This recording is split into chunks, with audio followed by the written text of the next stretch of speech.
சற்றுமுன் வெளியான தகவல், ரேஷன் அட்டைதாரருக்கு முக்கியமான தகவல் வெளியுள்ளது. அது என்னன்னு பார்க்க போறோம். நீங்க நம்ம சேனலும் சப்ஸ்கிரைப் பண்ணாம இருந்தீங்கன்னா, மறக்காம லைக் பண்ணிக்கோங்க, சப்ஸ்கிரைப் பண்ணிக்கோங்க. உங்க நண்பர்களுக்கு தெரியப்படுத்த ஷேர் பண்ணுங்க. புயல் காரணமாக இயல்பு வாழ்க்கையில் கடலோர மாவட்டங்கள் மக்கள் அவதிப்பட்டு வரும் நிலையில், ரேஷன் கடைகளில் வழங்கப்படும் பொருட்கள் குறித்து முக்கிய அறிவிப்பு ஒன்று வெளியாகி உள்ளது. இது ரேஷன்தாரர்களுக்கு நிம்மதியை தந்து வருகிறது. ஏழை மற்றும் நடுத்தர மக்களுக்கு உதவுவதற்காகவே ரேஷன் திட்டம் செயல்படுத்தப்பட்டு வருகிறது. இந்த ரேஷன் கடைகள் வாயிலாக அரசு சார்பில் இலவசமாகவும் மலிவு விலையிலும் அத்தியாவசிய உணவுப் பொருட்கள் வழங்கப்படுகின்றன. அரிசி, பருப்பு, எண்ணெய் உள்ளிட்ட பொருட்கள் மலிவு விலையில் வழங்கப்படுவதால் கோடிக்கணக்கான மக்கள் பயன்பெற்று வருகிறார்கள். அதே சமயம் ரேஷன் கடைகளில் நடைபெறும் குளறுபடிகளை தவிர்க்கும் பொருட்டு ரேஷன்தாரர்கள் ரேஷன் கடைகளுக்கு நேரில் வந்து கைரேகை வைத்தால் மட்டுமே ரேஷன் பொருட்கள் வழங்கப்படும் எனவும், கைரேகை பதிவு கட்டாயம் எனவும் அறிவிக்கப்பட்டிருந்தது. இதற்காக அனைத்து கடைகளுக்கும் பிரிண்டர் உடன் கூடிய கைரேகை பதிவு செய்யும் கருவிகள் வழங்கப்பட்டுள்ளன. அதன்படி தமிழ்நாட்டில் உள்ள ரேஷன் கடைகளில் குடும்ப அட்டைகளில் இடம்பெற்றுள்ள குடும்ப உறுப்பினர்கள் அனைவரின் கைரேகையும் பதிவு செய்யப்பட்டது. எனினும் வெளியூர்களில் வசித்து வருவோர், தினக்கூலி வேலைகளுக்கு செல்வோர் தாங்கள் நேரடியாக ரேஷன் கடை இயங்கும் நேரத்திற்கு சென்று காத்திருந்து கைரேகை பதிவு செய்ய இயலாமல் அவதிப்பட்டனர்.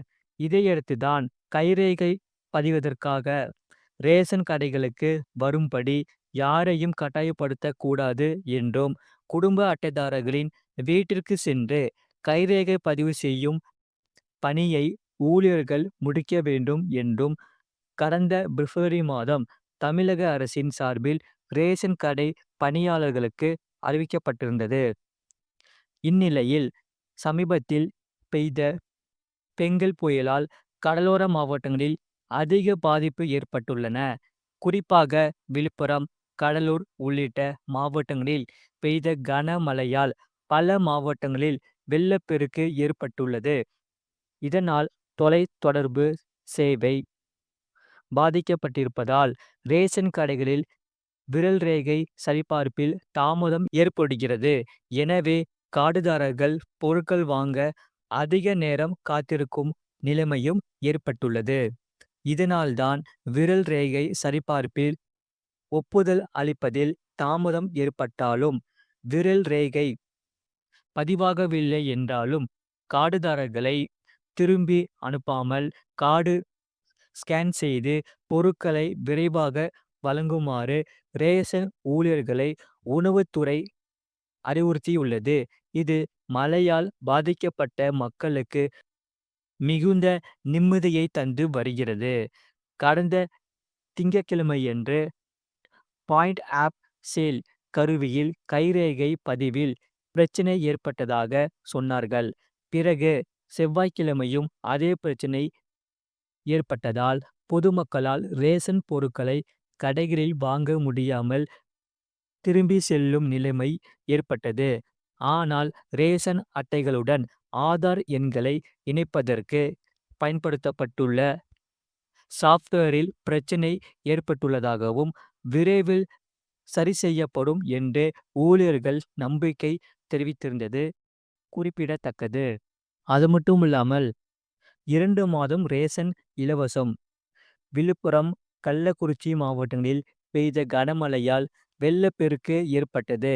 இதனால் அம்மாவட்டங்களில் உள்ள வீடுகளில் தண்ணீர் புகுந்ததால் மக்களின் வாழ்வாதாரம் பாதிக்கப்பட்டுள்ளது. அம்மாநிலங்களில் பாதிக்கப்பட்ட குடும்பங்களுக்கு தலா 2000 ரூபாய் நிவாரணத் தொகையை அரசு அறிவித்துள்ளது. இதை உயர்த்தி வழங்குமாறு மக்களும் எதிர்க்கட்சிகளும் கோரிக்கை விடுத்து வருகின்றன. எனவே பாதிக்கப்பட்ட மக்களுக்கு இம்மாதமும் அடுத்த மாதமும் ரேஷன் பொருட்களை இலவசமாக வழங்க அரசு முடிவு செய்துள்ளது. குறிப்பாக விழுப்புரம் உள்ளிட்ட 3 மாவட்டங்களில் பெங்கல் புயலால் பாதிக்கப்பட்ட குடும்ப அட்டைதாரர்களுக்கு தலா 2000 நிவாரணம் வழங்கப்படும் என்று முதல்வர் ஸ்டாலின் அறிவித்துள்ளார்.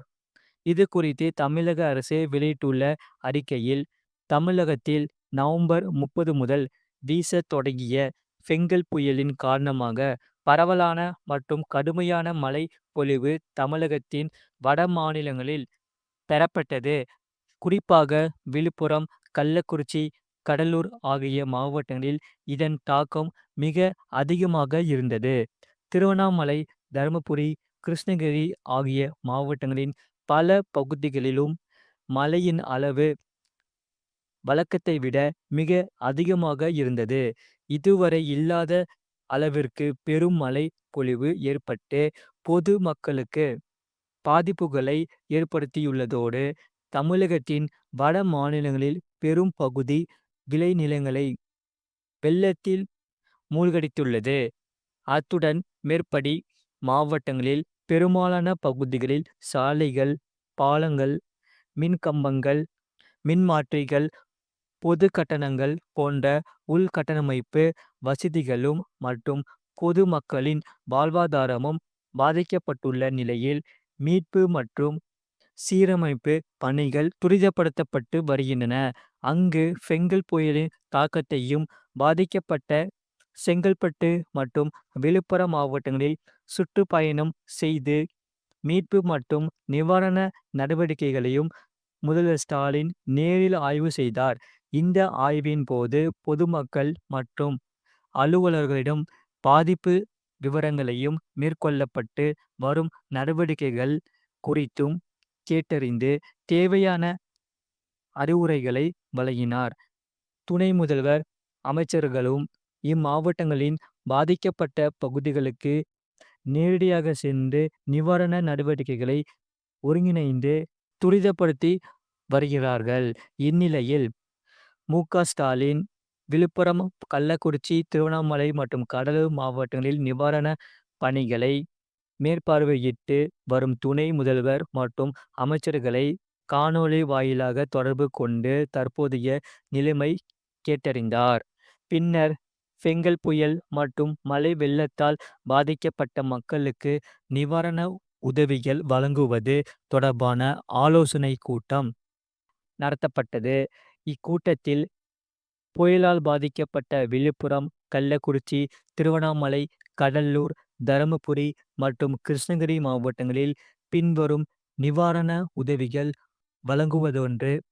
வழங்குவதென்று முடிவு செய்யப்பட்டது.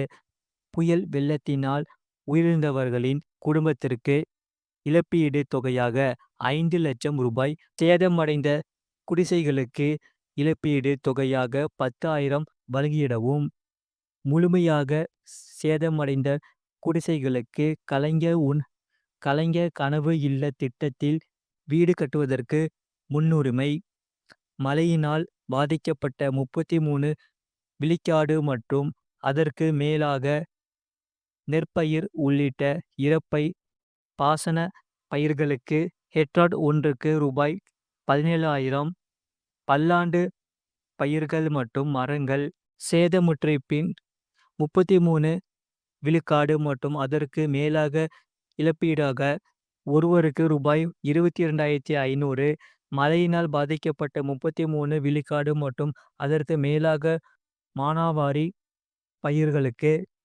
ஒன்றுக்கு ரூபாய் 8,500, எருது, பசு உள்ளிட்ட கால்நடைகளின் உயிரிழப்பு நிவாரணமாக ரூபாய் 37,500, வெள்ளாடு, செம்மறி ஆடு உயிரிழப்பு நிவாரணமாக ரூபாய் 4,000 வழங்கிடவும், கோழி உயிரிழப்பு நிவாரணமாக ரூபாய் 100.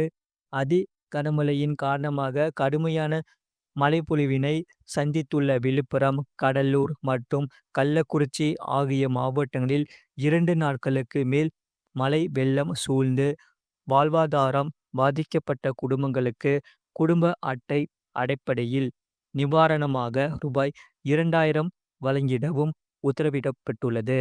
மழை வெள்ளத்தால் பாதிக்கப்பட்ட பகுதிகளில் சான்றிதழ்கள், வாக்காளர் அட்டை, ஆதார் அட்டை, குடும்ப அட்டைகளை இழந்தவர்களுக்கு சிறப்பு முகாம்கள் நடத்தி புதிய சான்றிதழ்கள் வழங்கிடவும், மக்கள் மழை வெள்ளத்தால் பாதிக்கப்பட்ட பகுதிகளில் உள்ளான குடும்பங்களை சேர்ந்த மாணவ மாணவிகளுக்கு புதிய பாட புத்தகங்கள் மற்றும் நோட்டு புத்தகங்கள் வழங்கிடவும் முதல்வர் மு.க. ஸ்டாலின் உத்தரவிட்டுள்ளார்.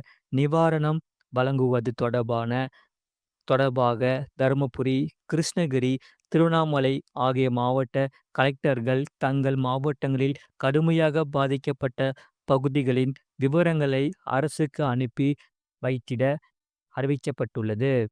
இது போன்ற செய்திகளை உடனுக்குடன் அறிந்து கொள்ள மறக்காம சேனலை சப்ஸ்கிரைப் செய்யுங்கள். மற்றவர்களுக்கு தெரியப்படுத்த ஷேர் செய்யுங்கள்.